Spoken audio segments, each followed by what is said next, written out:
Hey, y'all guys doing? Uh, Back with another one.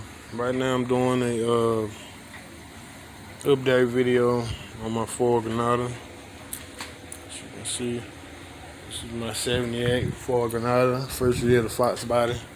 They say 79, but nope. Yeah, you've been misinformed. This is a 1978 Ford Granada. Uh, this car came with a factory inline six, which is right here. These inline six runs. It's fully complete. AC compressor, alternator, power steering, distributor, igniter, the one barrel carb, exhaust manifold, flywheel, flex plate, whatever you want to call it. Still has the filter on the motherfucker. Still got the oil in it. Fuel pump is right here. The belt still on. Everything fully intact. The engine does run. It does work. It has been boiled over, stroked a little bit. I think it has I think I got it up to like 295 horsepower out of it. So this is 250 CID. Stroked it a little bit and pushed out like 295 horsepower, almost 300 horsepower after the engine. Man, it's pretty good. You know what I'm saying? Ran fairly decent, but I wanted some power, so I built me a Boss 306, which is right here. Built the Boss 306, and I know this carb works, but it probably need to be rebuilt or some shit. This carb does work, but it needs to be rebuilt. This motherfucker flood up. You see I got a fluid pressure gauge on it. You see I got fluid in the line. I got an inline pump wired to it. Run an electric pump on it. So I took the mechanical shit off. But the thing I'm having is, man, this car, like, it takes so much power to crank this motherfucking engine. And I know they say, if it's doing that, batteries and shit like that. Now, maybe my batteries might be bad or whatever, but them two batteries right there, those batteries took full charges. When I put them on the charge at work, they took full charges, as well as this one right here. This one did work as well, but it was kind of, I don't know, it's like it was just sucking too much power at the motherfucker or something. And I did some minor repairs. Well, I ain't gonna say minor, major repairs, but my steering column as well was messed up, and it wouldn't turn from the steering column. And on this car, the wiring and all this shit, ignition and all this shit, switch circuits and shit, very, very, very different. So I was able to fix my steering column. I took it all the way apart, took everything up out of it without removing the steering column.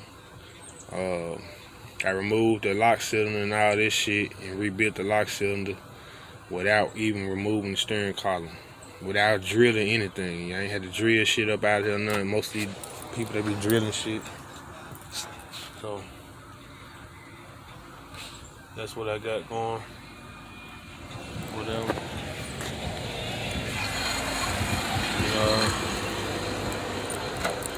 That's what I got. Okay, this is my 306. I have two batteries to it. I got one battery over there. It's hot wires wired to the starter solenoid, and I got the original battery, which is hooked up to the starter solenoid and the ground. And I'm just using this as extra power, as extra boost. Get the crank over and see if I can even attempt to even get it to start. I got all these wires and all this shit. It looks quite messy right now, but of course, if I get the car to run and crank up and start running and all that, and you know, I take care of all that, clean all this shit up. You know, this is just for mock-up purposes, you know, just to get the car to run. But this is what I got going. I'm gonna turn the key. That's it. That's all I get.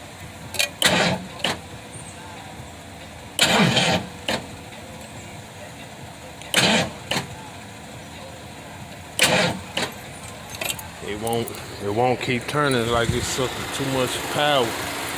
Mind you, brand new starter on it. It's the old starter right here, which it works, but it's worn. You know what I'm saying? It's real worn and beat up. It's old as fuck. I had this start on this car probably over 10 years. So I bought a brand new starter. I just put it on probably maybe about an hour and a half ago.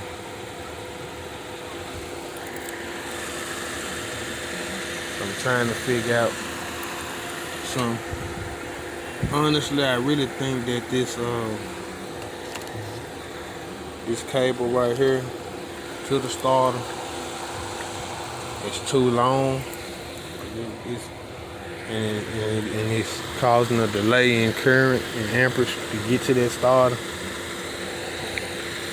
This wire right here is the original starter wire. Right here, this actually the starter wire. This goes from this side of the terminal on the starter solenoid down to the side of the engine, or whatever, to the starter. And it's short. It's not as thick as the gauge, but I'm thinking that could possibly be an issue too, because before I took that off, changed that wire, you know, the car would crank open, you know what I'm saying? It would crank over fairly quick, and it would continue to crank over. So that's what I got going right now, man. So anybody that ran across this problem right here, which I'm a master mechanic, and of course I will figure it out. But like I say, knowledge is power, knowledge is key, and it's very detrimental to you know, these type of things, you know, because you know every day you learn something different. I'm a bad motherfucker with cars, you know what I'm saying? Bad. Figure it out. I always figure it out, you know. Might take a little longer than it should, but I always figure it out. This is the SN95 right here. Thinking about putting a Coyote in this motherfucker, but probably ain't. I wanted to do a swap, a super build on this motherfucker, but I really don't know. Well, anyway, yeah, all the information, you know what I'm saying, you can leave in the comment section and, you know, help a brother out, man. I'm live and direct from Memphis, Tennessee, and